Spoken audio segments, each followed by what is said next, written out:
Okay, everybody, let's get started. Awesome, thank you, and welcome to our Microsoftie Speak series. My name is Chelsea Hua, and I'm a university recruiter for UX design. I hire students for USA-based roles who are attending universities in North America, and I'm based at our Microsoft headquarters in Redmond, Washington, but I'm currently speaking from my home. I graduated from Georgia Tech, and I like to pretend I have a design background, but really I just took a few Adobe Illustrator classes in college. So the other folks speaking today will really be your real experts. Today, we'll be getting to know the role of UX designer at Microsoft. And it's one of our more rare roles. However, there's a ton of different teams at Microsoft that hire UX designers. So there's a good variety of projects at the company that you'll get to hear about. We'll have panelists speaking in just a few moments, but before we jump into our panel, I would like to share more with you about our UX recruiting process. So if we can get my screen plugged up, awesome. So if you didn't already know, our applications are open. So the first step for you guys in your recruiting journey is to get your resume and portfolio updated and then officially apply online. If you haven't already, I'd encourage you to get this application in by roughly the end of the month because we'll be doing the bulk of portfolio reviews in November and December, and many of the interviews will be in December and January. We'll be hiring for two roles, which are UX design and UX research. They're both linked in that same application that's listed here. Today's panel will be focused more on UX design, but the two roles do work very closely together, so you may learn a little bit about UX research in our discussion today. And then most of our openings this year are for summer internships, but we do have a few full-time openings. If you're a graduating senior looking for new grad roles, that's an option as well. As for locations, most of our hiring is for roles at our headquarters in Redmond, Washington, which is just outside of Seattle, which is where I think most of us are based. And then we do have one or two openings in the San Francisco Bay Area and one or two in Atlanta, Georgia as well. And then for UX design, it does require an online portfolio of your work for the application. So be sure that you add the link to your portfolio in your resume when you're applying. There's also, if you applied a while ago, we didn't have a way for you to add a link to your application and it just had to be in your resume. Now we actually do have a new question on the application that allows you to add it at the end of your application, but be sure it's in your resume as well, because that's going to be the first place that the recruiting team is going to look for your portfolio. And then there's 3 stages of the interview process. So first is the resume and portfolio review, which is kind of ongoing right now and will continue throughout the winter. And then those who are selected from the portfolio first review are invited to first round interviews. Those first round interviews are 30 minutes long, and they could include questions about your design experiences, as well as behavioral questions around, working in a team, as well as, talking about your interests, why you're passionate about technology, all of that kind of thing. Then those who are selected past the first round interviews are invited to final round interviews. And that will be a full day of interviews where you'll meet several designers on the team that you're interviewing for. Usually it's in one-on-one meetings, but most teams also have a section.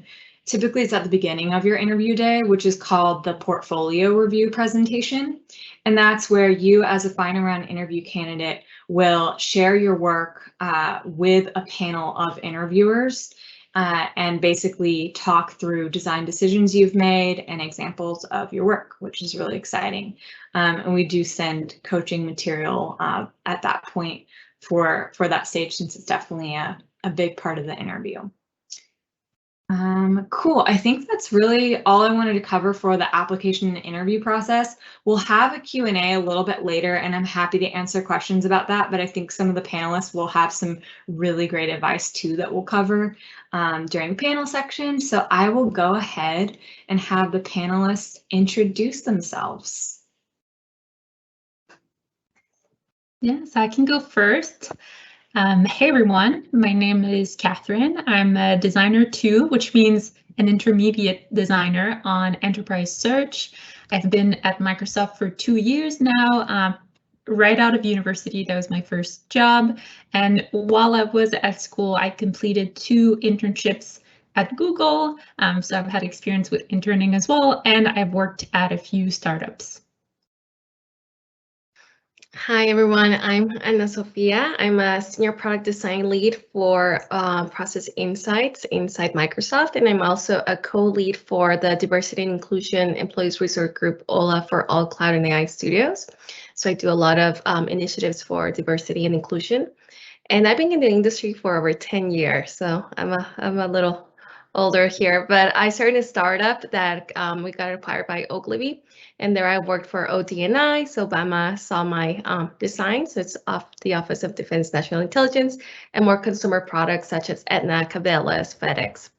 And then I freelanced in Mexico, and from there, I did some financial products, and then I came to Microsoft 5 years ago, where I've done a little bit of everything, from consumer entertainment music, a product called Groove, to the HoloLens. I did business applications for the HoloLens with mixed reality, and then from integrating teams inside our business applications, and now leading Process Advisor, which has a lot of AI building tools. Hey everyone, I'm Josh Cusick. I'm a designer 2 working on Microsoft Teams and the Fluent Design System. Been at Microsoft for about a year and a half.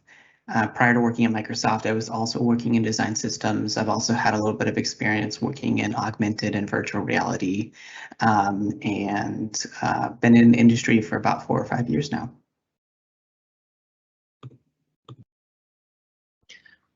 Hi, I'm Ben Truelove, and I am a principal designer on Microsoft Lists, and I also work on accessibility across the company. I've been at the company for over 22 years. My career started before there was a UX design discipline, and we kind of invented it as we went. Yeah, I have a degree in graphic design, yeah, worked on a lot of different things, from Auto PC to Works, Microsoft Works, if any of you remember that, to Windows, and now Lists. Awesome. Thanks everybody for introducing yourselves. So we're going to kick off a section which is basically some questions we prepared ahead of time for you panelists to kind of get to know everybody, and then we'll open up to audience Q&A afterwards. If you guys think of a question while we are talking, feel free to go ahead and type it up. And we'll be publishing those, and students can, like ones that you find more interesting, and we'll make sure we cover the more interesting questions. But yeah, we'll go ahead and kick off kind of the planned questions that we have. So the first question for you guys is, what got you into this field? Yeah, and I can go first here as well. So I come from an entrepreneurial background. And so when I started a startup, I took a bit of a gap year, or plural gap years, before university. And when I started a startup, I had to design the experience myself.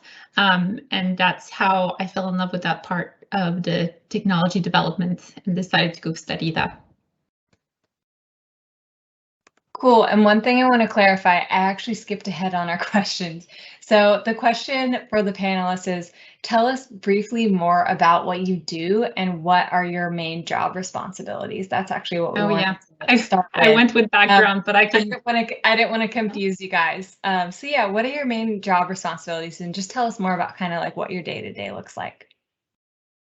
Yeah, so I guess we'll have covered my background when we get to the next question, so we'll be able to skip that for me. But job responsibility wise, I've worked on communicating privacy across the product that I work on, which is a really exciting project, and expanding the search experience to new touch points.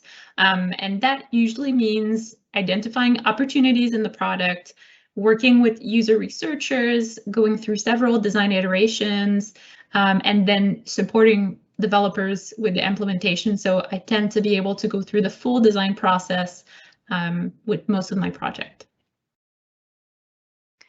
Yeah, and so me as a senior product design lead, I do some vision, and I also, since I'm right now the only designer I'm actually hiring, I have to do shippable designs too. So I really talk with the product managers and the engineers to really understand what we're solving for and come up with solutions and what can we ship for this quarter. And I'm also doing the vision for where do we want to go as a product, and then also just talk with the lead product and just understand like where the business case is and where should we go towards. So it's a lot of also relationship building.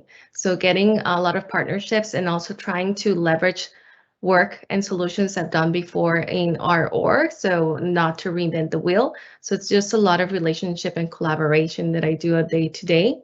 And then as a leader for the D&I, I do a lot of mentoring and also even mentoring CVPs on how they need to get more into diversity and inclusion and where they should go next, where they should find talent that is diverse and look at their own biases. So I do a lot of, at the end of the day, talking and building collaboration and just, yeah, just trying to make everything work together.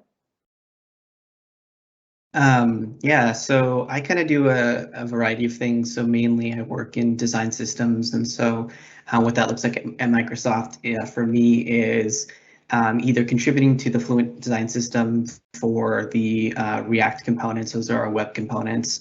So I'll be working a lot with engineers and PMs and obviously other designers as well.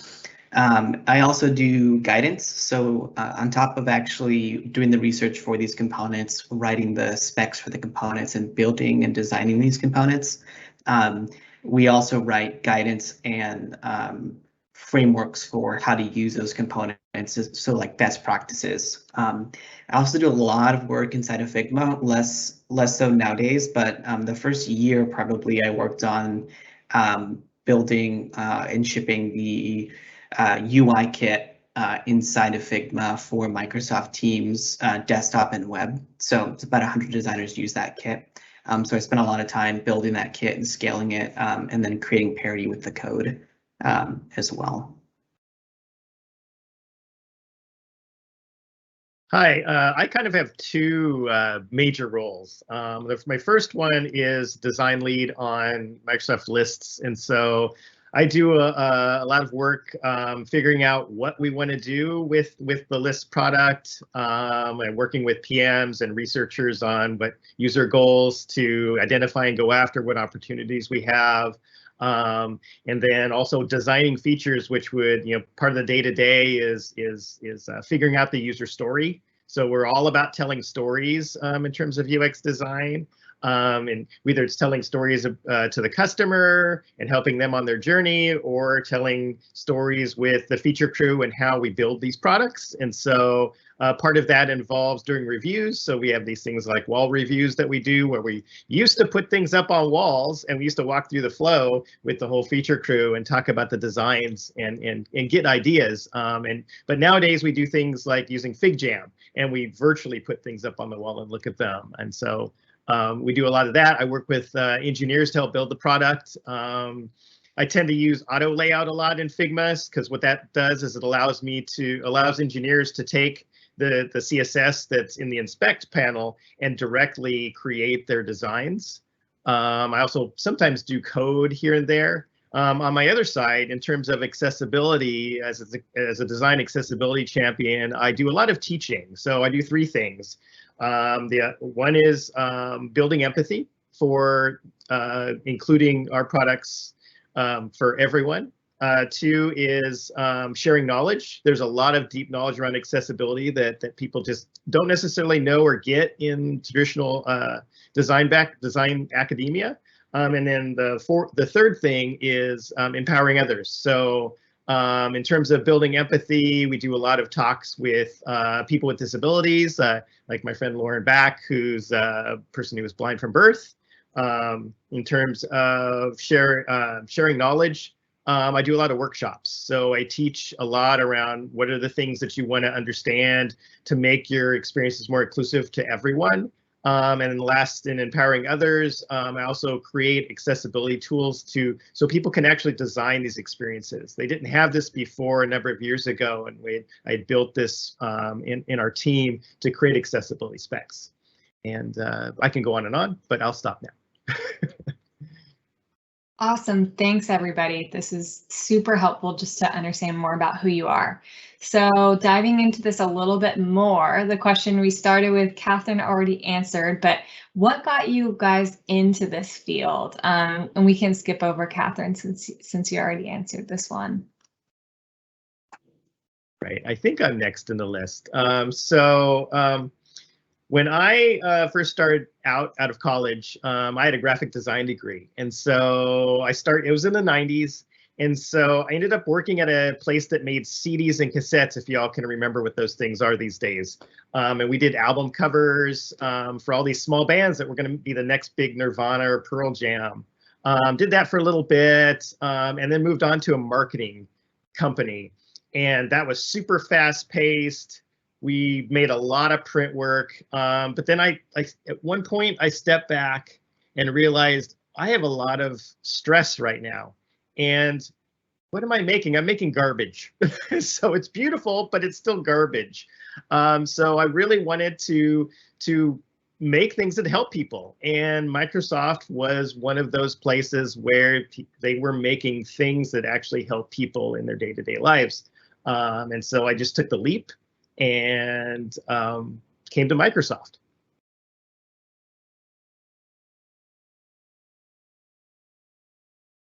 I can go next year.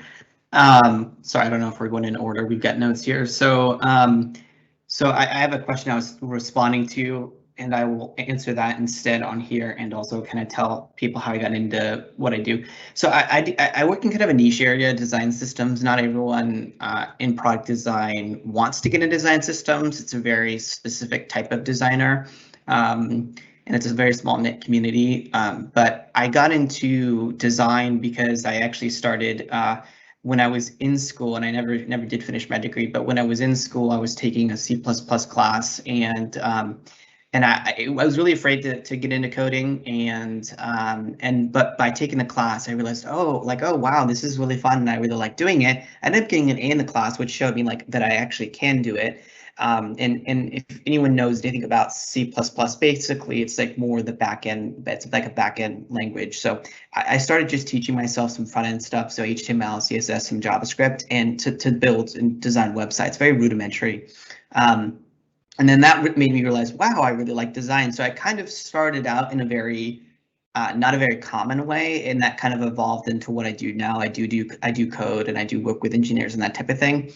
So it's a little bit different, but it's kind of just like falling into it. And then as far as design systems, I took a contract in my previous role, which was in design systems. I had no idea what design systems were. I thought it was just like a style guide, and so I kind of got thrown into the deep end, and then just absolutely fell in love with design systems. And so fortunately, I get to do that here.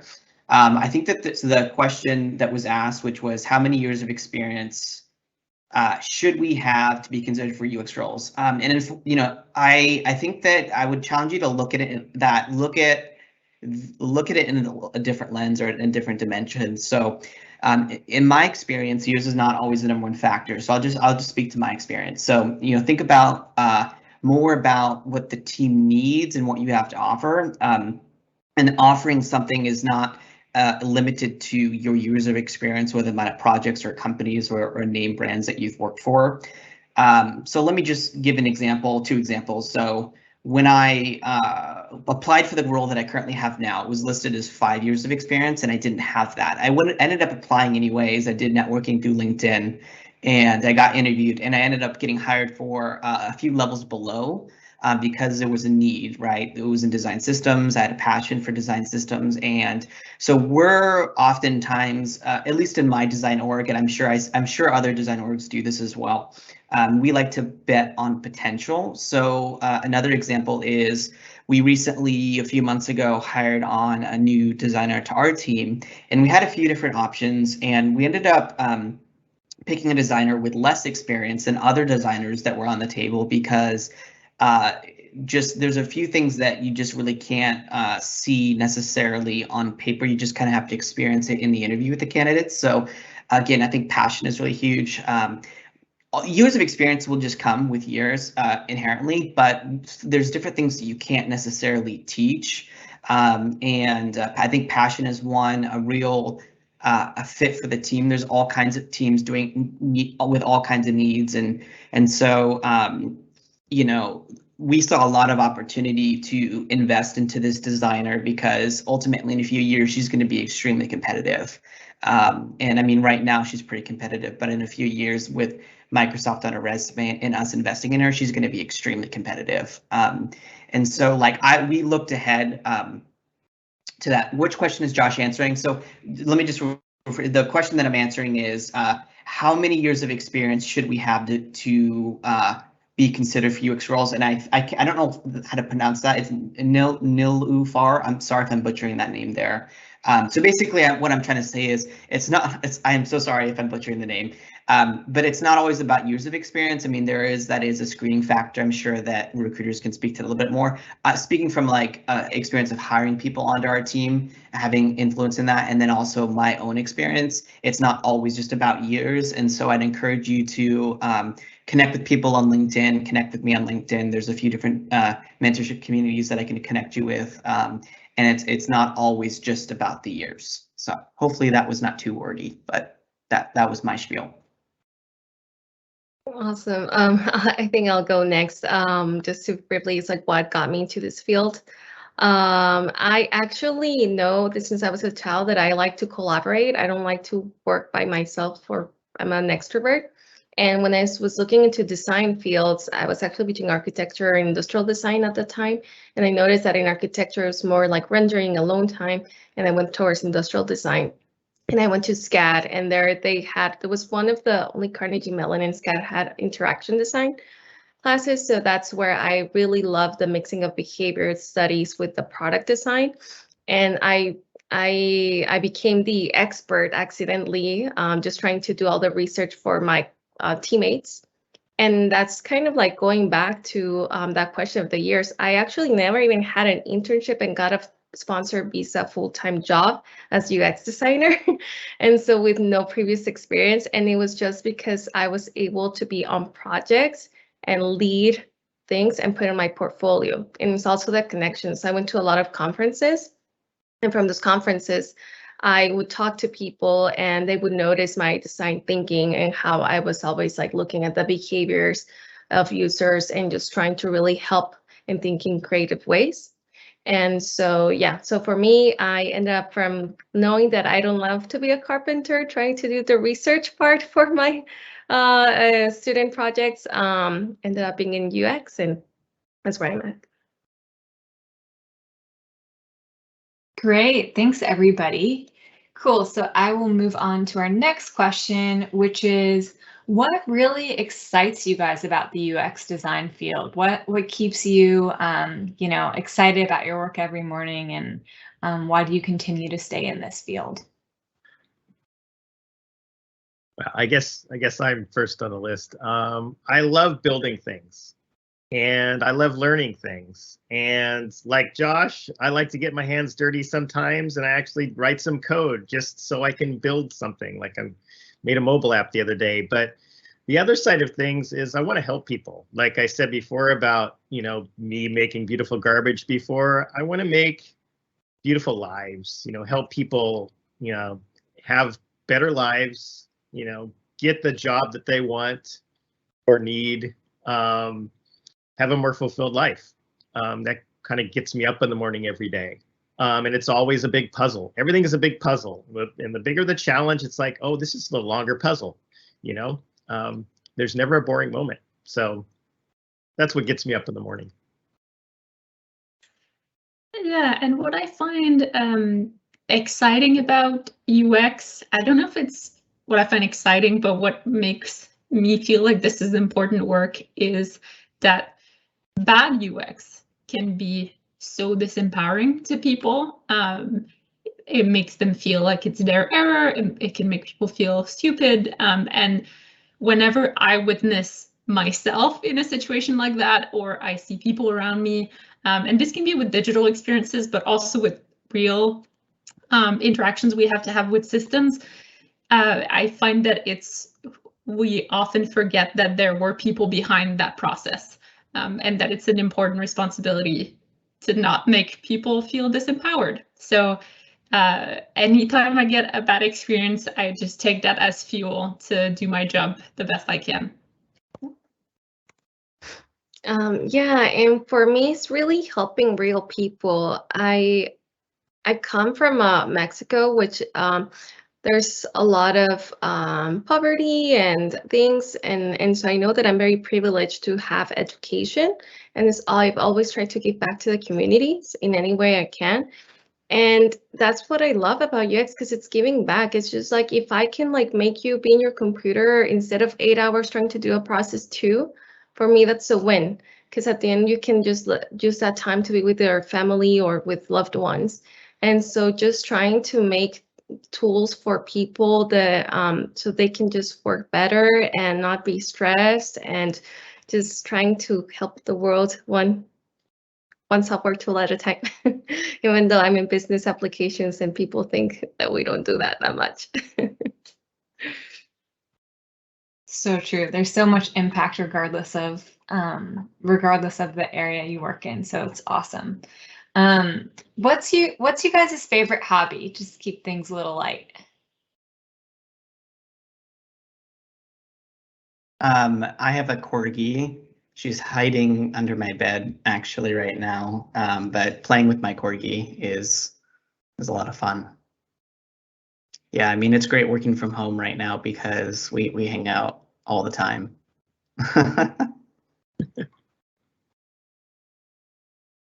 Yeah, so I picked 2. I like cycling and making bicycles, and I also like type design, because it's like it's art, but it's also designing systems. Yeah, and like I feel like my hobbies are my passion, so I end up doing a lot of UX talks, and then writing blog posts, and then I do a lot of spirituality, mindfulness things as well, like meditations and Reiki. And then I love to dance, and I do a lot of body activities just to distress. So dancing, hiking, being in nature, skiing, and travel. So it's anything that takes me back into my body and outside of my head, because I'm always in my head. That's what I try to do. Yeah, and sorry if you're seeing the wrong faces with the voices. I think we went in a different order. But my main activity outside of doing outdoor sports, so that I don't sound like I'm just on my computer and indoors, is actually reading. And the whole process around reading I really got into in the past few years. So researching books to read, the buying process, is there anything better than a bookstore? And then reading, of course, and reviewing. So I'll go through 1 to 2 books a week. So that means there's a lot of work of researching the next one. And the last thing I read was Dune. So I'm very excited to go see the movie and read the next in the series. I totally agree with you, Catherine. Bookstores are the best. And I'm not, your reading speed is impressive. I'm at like one a month right now, 1 book a month. So 2 a week is awesome. Cool. So what is it that you guys enjoy about working for Microsoft specifically? All right, yeah, so Microsoft has grown as a company, and I'm going to refer to Microsoft of today. In Microsoft today, we really value working together and solving problems with each other, and not just like one person sitting alone and tortured and coming up with the genius answer, but all of us working together, contributing ideas to each other, bouncing things off of each other. I like to say that it's not the designer's job to have the best idea, but it's the designer's job to help develop and recognize the best idea. It's about shepherding the design process. Another thing I like about Microsoft, extending that out further, is that we really care about the long-term relationship we have with our customers and with the community. And it's reflected in all, like, the great programs we have for giving, for example, and volunteering. And it's just kind of immersed throughout us about being better together. So that's what I like about working at Microsoft. Yeah, and it connects, I think, with what I was thinking about to answer that question is the growth mindset culture, and you might have heard that outside of Microsoft, and it's definitely present inside of Microsoft as well. This idea that you're not supposed to have it all figured out when you're here, that there's an acknowledgement that no one knows it all. And I think this connects well to what Josh was answering earlier about the years of experience. Whether you have a lot of years of experience or a few, everyone has something to bring to the table and everyone has a ton to learn. And I think that encourages people to be honest, first of all, to be curious and to be more collaborative. So I really like that culture. I feel it pretty much every day. Yeah, there's great stuff already that I can that was just said that I just want to agree with as well. For me, one of the things I was looking for in moving companies was a high level of design maturity, and that's actually been quantified. Just going to drop this in the chat there. Envision actually has a model called the design maturity model. Feel free to read that if you're interested, but they also have something called the EDP model, or engineering, design, and product. And so, like, collaboration was just critical for me. I can never go back to a waterfall process where design just kind of goes and hides away for weeks and then just comes up with this beautiful design that's not realistic, and then just hands it off to engineers and say good luck, because we know that it's not efficient, it doesn't work. And so collaborating from day one was really critical, and so that whenever we kick off anything, it's like engineering, product design is in the room, with a lot of in a lot of areas at Microsoft, at least what I've experienced.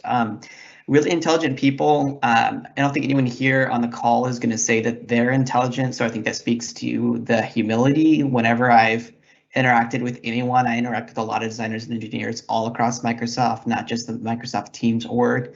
And so I've never had an experience where someone has been egotistical and talked down to me. And really, you can reach out to anyone you want. I mean, I've reached out to a lot of different executives here just to connect with them, give feedback, introduce myself, and yeah, and then work-life balance is really cool. A lot of companies tout that. I really have been experiencing at Microsoft, especially over the whole pandemic. It's just been really my bosses and team has been really understanding. There's no pressure, and really willing to work with you on what is doable and flexible in a human experience. And then the last thing is the long-term vision. So I think that working for an enterprise company, being able to look ahead, plan ahead, years ahead versus weeks or months ahead is really important. So we're really steering this massive cruise ship, and so having that foresight to see what's going on is really important. I actually think I just got a question, but I'm not sure who that was. I saw it. Hi, Josh. Which question is? Okay, I'm sorry. I'm getting this old alert here. My apologies. Sorry, guys. That is all for me. No worries. Awesome. So, yeah. So, why do I like to be in Microsoft? For me, it's just the scale. Oops. It's just like understanding that whatever I ship can be viewed by thousands, if not millions, of people. It's just like, wow. And then also, like, when I was in HoloLens in 2017, I was a frontier at the end of the day of this immersive technology. especially for business applications. So it's just to know that you are like ahead, and then it's just this collaborative and all the tools and access that we have in Microsoft going, because I was in startup like before that. And then at the end of the day, what for me, why I chose to stay in Microsoft is just the ethics that we have here. Like, again, I'm a very I love to do nonprofit, and I asked my manager that I want to do D&I initiatives, and she totally agreed that I can put it part of my day-to-day job. So it's just like there's so many opportunities to give back to the community, and they actually expect you to do and work on those D&I initiatives. And so it's just wonderful. And also we have this thing called the Give campaign, where you can dedicate time and volunteer. And I always find out about volunteering events that I go to. And then yeah, just it's very work-life balance, and people are very empathetic when you open up and you're vulnerable and like, hey, I'm going through this situation, so I might not work this well this week, or I'm just going to take some time off this week, and everybody's understandable. And I don't know, I think it's a great company to work at. Thanks, everybody. So this will be our last question that we have prepared for you guys, and then I'll open up the Q&A. There's a lot of great questions I already see in the Q&A, and you guys can add more.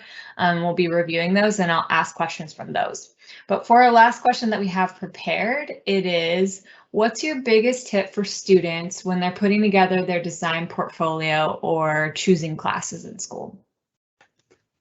Yeah, I would say that the biggest tip that I can give is to treat your portfolio and your interview presentations, as we talked about earlier, as UX problems.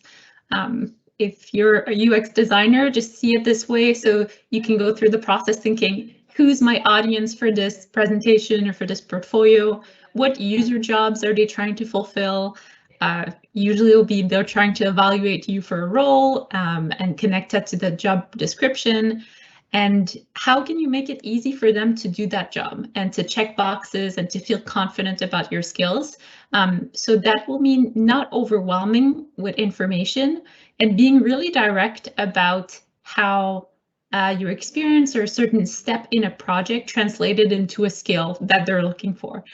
It's totally okay to relate back to stuff that's in the job description and to be a bit more abstract in that sense, as long as you can ground it in an actual project description.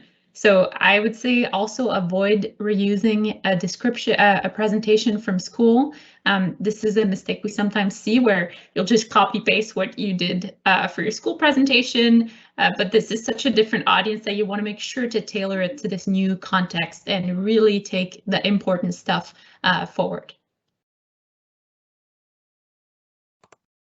Yeah, I would have to second everything that Katherine is saying. Yeah, I've done quite a few portfolio reviews, and then like working one-on-one with students or designers on the portfolios, and there's a few common I don't know if I want to say mistakes, but things that I see that I wouldn't recommend. Don't over design it, less is more, but I might be biased towards that because I'm a systems person, meaning that I like to reuse things, and I want to see a very good reason for a decision, otherwise I just pull it. So look at, like what Katherine was saying, look at your portfolio like a product, and before you ask something from the hiring manager or the user, which is the hiring manager and the recruiter, think about what you're giving them, right? So you want to give them something before you ask them to read 20 minutes or whatever it is. Kind of goes back into the question that I saw about how many to put in there, how many case studies to put. I mean, really, I've been told different answers as far as like how much time. I think that you know, recruiters could probably give you a little bit more information, but when I review portfolios to recruit people onto, like when we were doing recruiting, I'm looking really quickly. I'm spending at the most 5 or 10 minutes on a portfolio, and so just think about it from that lens. And so put your best foot forward, and then put another case study. You might get to the second one. They probably won't get to the third one. They might, just depending on how curious your user is, how much time they have. So always, there's like a litmus test that I use when I'm giving. This is kind of the litmus test that I recommend is, let's say I'm putting an image on my in my case study, or a paragraph. Ask yourself this question: do I really, and emphasize really, need this? And if you can't really strongly validate that, try not to be biased. I know it's gonna be a little hard. Then cut it. And then also the other thing is I do see a lot of text. Our attention spans already as humans are like getting smaller and smaller. So if you have a paragraph, I always say if you have a paragraph, can you cut it to 2 sentences? And then if you can cut that to 2 sentences, what are like 2 words? If I could only read 1 or 2 words or 3 words, what would those words be? So just be really intentional about, if I can take a paragraph and I can say the same thing in 1 sentence, and in that 1 sentence the user only sees 2 words, just think about that's what the feedback I try to give. And then also try not to put text inside of images. It's an accessibility issue for screen readers. It's just not a good practice for design. And so I see a lot of times that like they'll have like a keynote or whatever, and they've just copied and pasted it. Try to break that apart and actually put the text down in there. Less is more is kind of my theme there. Is less is more.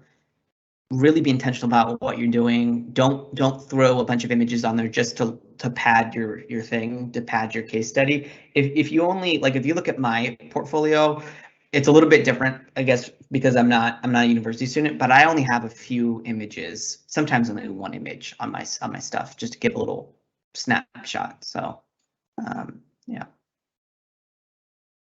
Yeah, I think everything that Josh said is +1. At the end of the day, like as a hiring manager, I just go really quick, try to look at the process, the impact, and that's it, and leave. And if you make me read like that, it's taking a lot of time, and so it's just better through visualizations and also take into account the accessibility wise. So exactly what Josh said. And so yeah, easy, simple. I really want to understand also like any leadership or collaborative skills. I want to know that you will be a good cultural fit as well. So it's just important to define that as well, like were you a collaborator, or how do you collaborate with others, and just to really make sure you would be a right fit for the team. And yeah, just define your process, and short and sweet. And usually I go to their, like if you put the first project on top, that's what I'm gonna go look at.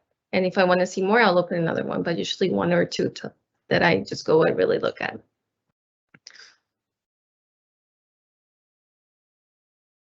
Thanks, everybody. Okay, so I have been going through the questions you guys have been asking. There's been a lot of great ones, so really appreciate it. And for those that we haven't been able to respond to yet, I'll plan to spend some time after this meeting responding. So if you keep your app open for a few minutes after the event, you may see a response pop up, and we're happy to help out with that. But yeah, so some questions that popped out to me for the panelists to answer. One was, what metrics do you use to measure success in your current role? So kind of like, how do you know if you're being successful as a designer, and how does your team evaluate that, and how does your product evaluate that kind of thing? Yes, I can go. I answer a little bit. It's just it divides into different compartments. One is your individual contributions. So what did I do that I was able to help with the product? What did I ship? What I as well, like if I designed something so high cost and we didn't ship it, then I didn't really do a very good let's say individual contribution. But if I collaborated with engineers and we understood what we can ship and we negotiated what's the best experience, then there I can just put like, hey, I was able to create alignment and clarity, and this is what I ship. And then the other thing, as you get more higher and higher, is how you leverage other people's contributions. So it's not only about you and executing, it's also understanding like just how Josh says with the design systems, it's just how can you leverage other people's solutions and products and just create those relationships in order to build your product stronger.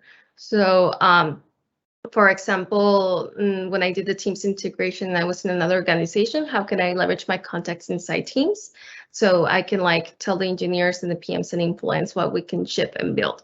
So it's always been very proactive and just measuring the impact as well through data. That's the other one. If you have telemetry, which is like usually we have a Power BI dashboard, which is data, where you can track where the users clicked or where some drop-offs, just trying to look like, hey, was there more adoption after I shipped this or was there not? And also can be by customer satisfaction if you didn't ship it, which is okay when you're in innovation, such as I was. It's like, okay, will customers really see the benefit of this vision or not? And then if so, which customers said what? And just leverage that data points to measure really your metrics to success.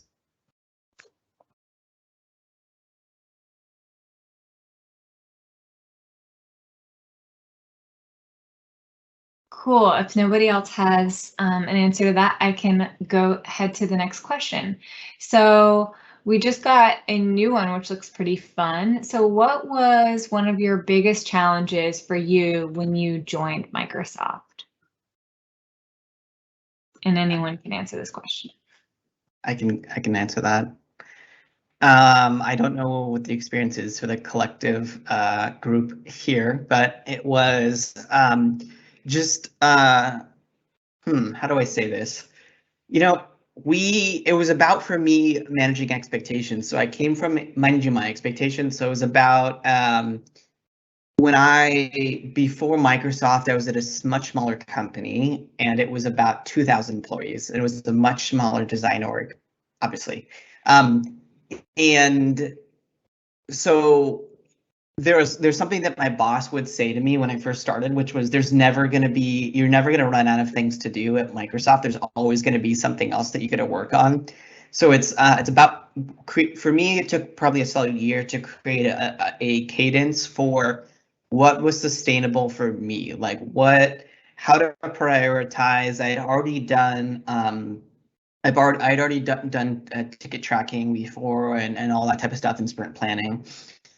But it was about figuring out how to prioritize and kind of sift through the signals that I was getting from other designers and other organizations, and being able to make a decision and say, you know what, this thing right here is the most important thing that I need to work on right now, today, in this week, in this sprint, and then move things around. So it's about being fluid for me.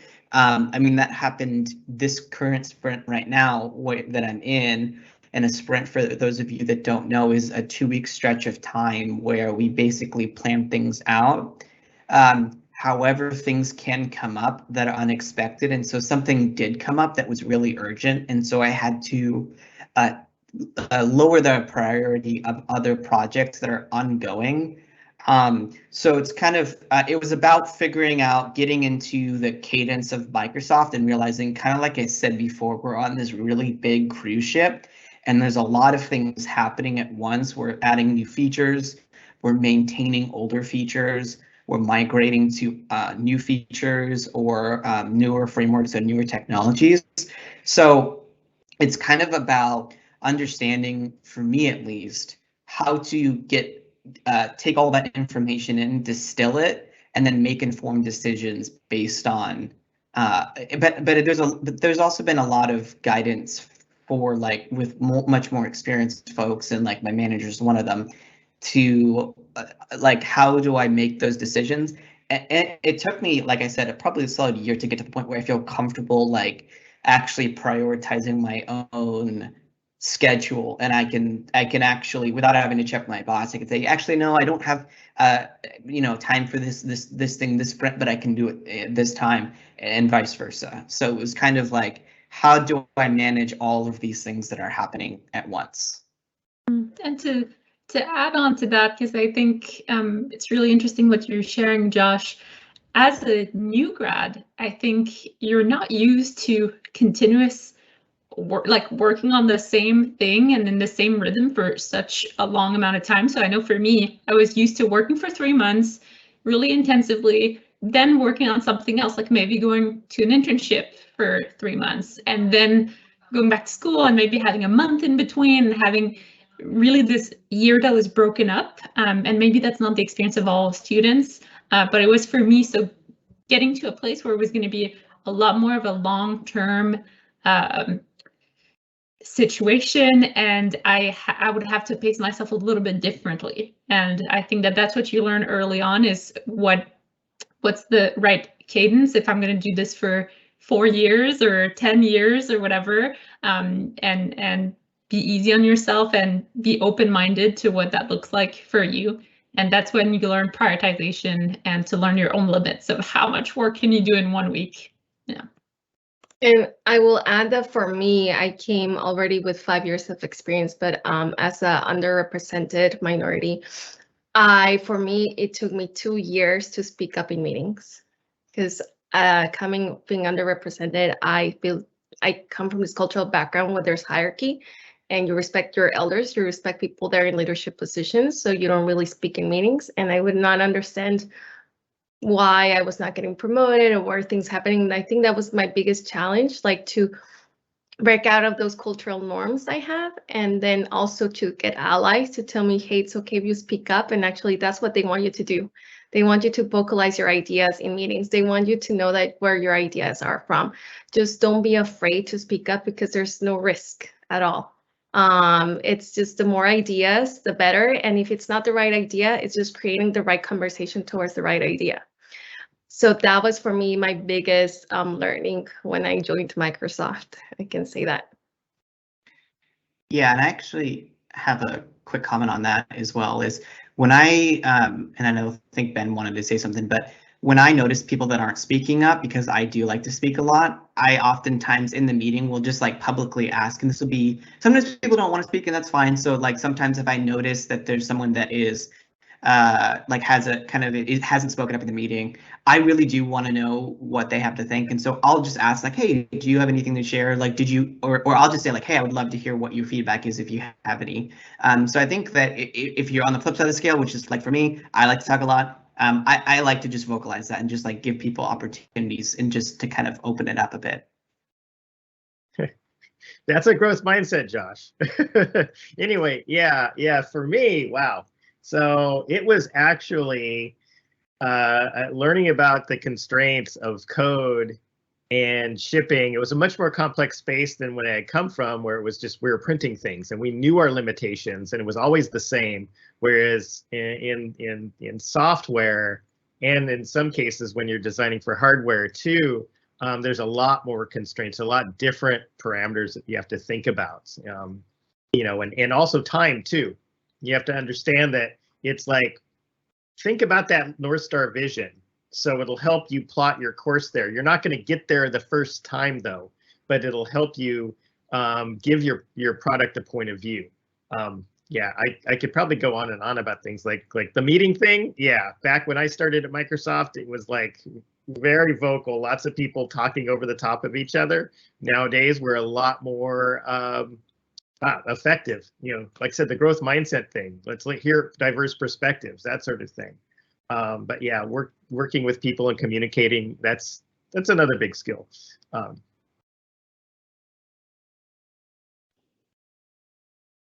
Thanks, everybody. Okay, I think we have time for one more. I think we have time for 1 or 2 more questions. We're gonna go quickly with the first question, because I thought this would be valuable for students to know, is what design tools do you use at Microsoft? So I know you guys definitely use Figma. I think you also use Sketch, of course. Many of the Adobe tools like Adobe Illustrator, I feel like is a common one. Are there any big ones that I'm missing that designers want to add in on like tools that you use that might be useful? I wanted to add that for AR, so for mixed reality, we used Unity instead of Unreal. So if you want to get into the mixed reality, start learning Unity and also Blender for 3D. Cool. And After Effects for animations. Awesome. So yeah, a huge variety, and I would say like for students as you guys are developing your portfolios and learning new tools, like just dive in, see which ones you're more drawn to, learn as much as you can. That would be a tip there. And for more of a deep dive question, so someone asked about projects on the portfolio and like kind of what we expect to see. So do we expect to see more user experience work, or is it also valuable to add graphic and illustration design experience in addition to kind of like interaction design experience?